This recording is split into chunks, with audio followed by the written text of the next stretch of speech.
काम है, एक दूसरा पिन लीजिए, आप इसको ऐसी जगह डालिए कि चारों एक दूसरे के पीछे आ जाए, एक ही लाइन पर आ जाए। आपको कंटिन्यूअस फोकस डाल करके चारों पिन को देखना है। इसकी आवश्यकता नहीं है क्यों डालिए,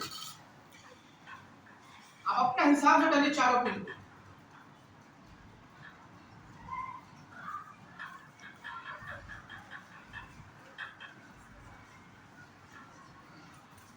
डाल दिया तो हल्का सा लगा तो खड़ा हो जाएगा।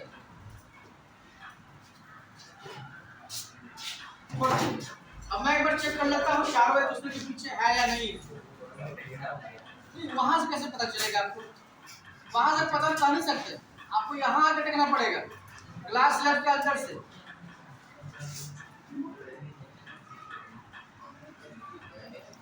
ठीक है, एकदम चारों एक दूसरे पे छुप जा रहा नहीं। अगर हम इसको देख रहे हैं पहले वाले को, तो पीछे का तीन को दिखाई नहीं देना चाहिए। अगर पीछे का कोई भी दिखाई दे रहा है इसका मतलब वो एक लाइन पर नहीं है, दाएं या बाएं होगा। यहाँ पर अगर हम पहले वाले को देख रहे हैं और उसके पीछे दूसरे को छुपा रहे हैं तो ऑटोमेटिक सारा जो है दूसरे पे छुप जा रहा है। हमको ऊपर का सरफेस से नहीं देखना है, हमको नीचे ग्लास स्लैब के अंदर से देखना है। तो ये चारों पिन आपको एक ही लाइन पे दिखाई देनी चाहिए। कोई एक बच्चा आके कुछ देखो चारों लाइन पे है या नहीं, इसी को आपको एडजस्ट करना है। ये तभी एडजस्ट होगा जब आप खुद से एक दो बार किए होंगे तो है या नहीं है। मतलब पहले वाले को देखोगे तीनों छुप जाना चाहिए तभी उसका। ठीक है, यहाँ तक क्लियर हो गया। अब क्या करेंगे ध्यान देखो, ग्लास स्लैब को हटा देंगे, इसका काम हो गया। अब हमारे पास दो पॉइंट है, एक पॉइंट ये, दूसरा पॉइंट ये। अब इसको क्या करेंगे, यहां से मिला देंगे, ये रहा स्ट्रेट। ये दो पॉइंट को हम मिलाएंगे, मिल गया। अब इसको हटा देंगे, ये दो पॉइंट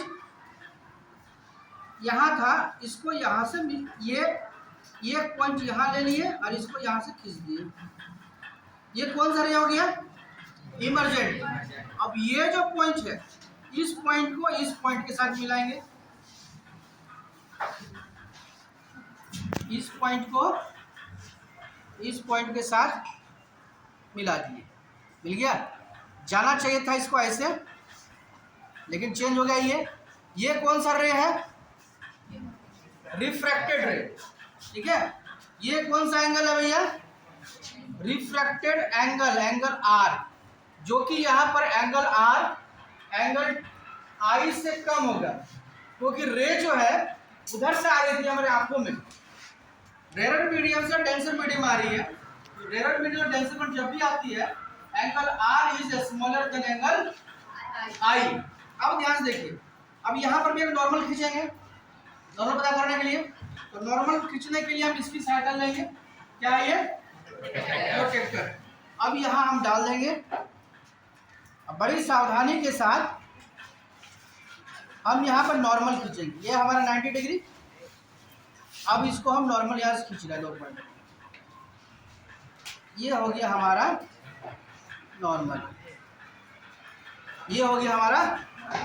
ये जो एंगल है ये एंगल क्या है, इमर्जेंट एंगल।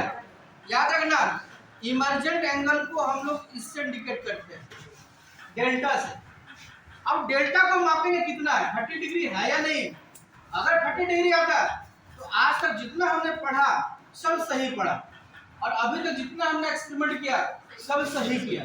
30 डिग्री आता या नहीं आता, क्योंकि हमने वहां लिखा है incident angle always equal to the angle of emergent. अब 30 डिग्री होता या नहीं होता है इसको मेजर करेंगे नॉर्मल की सहायता से।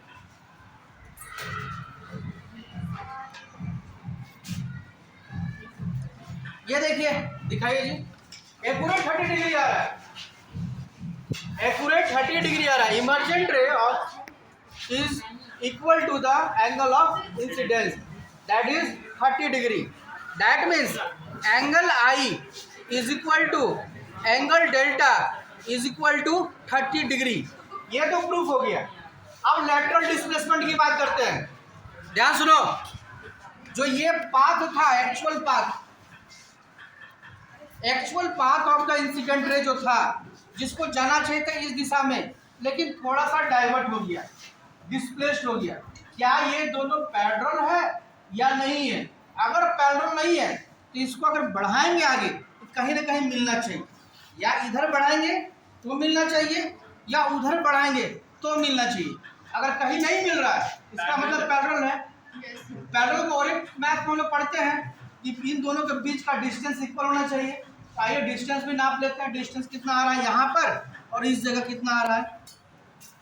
With the help of the scale लगभग 1 सेंटीमीटर। क्या बात है, 30 मेजरमेंट लिया गया, एकदम 1 सेंटीमीटर के आसपास लगभग बराबर आ रहा है। तो यहाँ 1 सेंटीमीटर, आगे देखते हैं कितना है, लमसम उतना है या नहीं है। ये देखिए एकदम सेम 1 सेंटीमीटर से कुछ कम आ रहा है, तो लाइन खींचने में गलती होगी। तो ये पूरा एक, यहाँ पर भी ठीक है, एक्यूरेट है, यहाँ भी 1 सेंटीमीटर से कम है, 0.9 सेंटीमीटर है, यहाँ पर भी 0.9 सेंटीमीटर आ रहा है। दैट मीन्स यही आपका क्या है, लैटरल डिस्प्लेसमेंट जो हमको देखने को मिल रहा है। क्लियर सर आया बात। अब यही चीज कोई एक बच्चा आएगा with the help of the her or his partner, मतलब फ्रेंड्स, 2 बच्चे आकर के इसको हमको करके बताएंगे। क्लियर, और उसको एक्सप्लेन करेंगे, हो जाएगा। चलिए नहीं, व्हाट इज योर एम, इस एक्सपेरिमेंट का एम क्या है? यस सर, हम लोग इसमें लैटरल डिस्प्लेसमेंट कितना हुआ वो find out. What is the meaning of lateral displacement? Actual रे और इमर्जेंट रे के बीच का जो डिस्टेंस होता है उसको हम लोग lateral displacement distance between incident के। हां सर, आप एक बनाओ तुम। और दूसरा क्या निकाल रहे हो, और दूसरा क्या प्रूव करोगे यहाँ पर?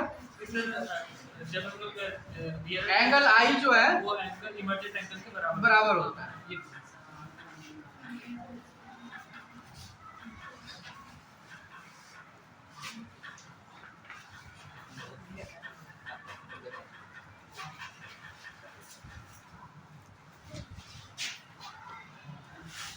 ठीक है, वो ग्लास स्लैब बना ले, निकाल लो।